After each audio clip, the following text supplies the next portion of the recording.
U.S. District Court judge on Thursday sentenced a Wilmington man identified as a gang leader to 20 years in prison, according to a release from the Office of the U.S. Attorney for the Eastern District of North Carolina. Victor Eugene Dorm, 30, pleaded guilty in November 2018 to conspiracy and possession with intent to distribute at least 28 grams of crack cocaine, possession with intent to distribute 28 ounces of cocaine base, distribution of heroin, using and carrying a firearm to aid in drug trafficking, and possession of a firearm by a convicted felon.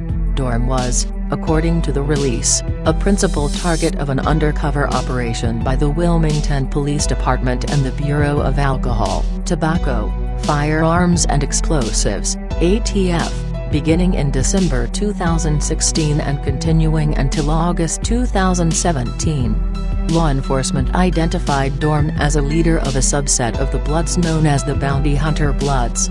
Per the release, law enforcement officers on about 36 occasions bought large numbers of contraband from Dorm and 5 co-defendants, as well as 5 other men who have pleaded in federal cases. Dorm made 13 sales to a confidential informant, according to the U.S. Attorney's Office, selling nearly 600 doses of heroin, 100 doses of fentanyl, 4 grams of crack cocaine and more than $1,000 in counterfeit money. He also sold the informant 5 handguns and 2 rifles, including an M4 assault rifle and a pair of pistols with high-capacity magazines. Law enforcement also, according to the release, observed Dorm making crack cocaine. Dorm's criminal record included 3 state-level drug convictions and 2 convictions for being a felon in possession of a firearm.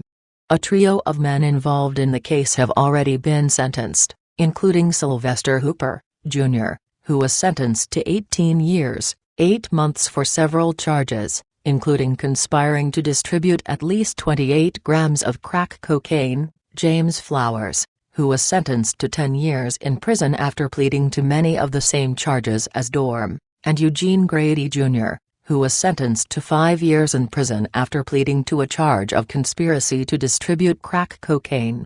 An additional pair of co-defendants are scheduled to be sentenced in April, according to the release. Rufus Rudy Parker pleaded guilty to 6 counts of distributing cocaine in July 2018, as well as an additional count of distributing powder cocaine. The final co-defendant, Joseph Anthony Vaught, pleaded guilty to conspiring with intent to distribute at least 500 grams of cocaine and possessing a firearm to aid in a drug trafficking crime.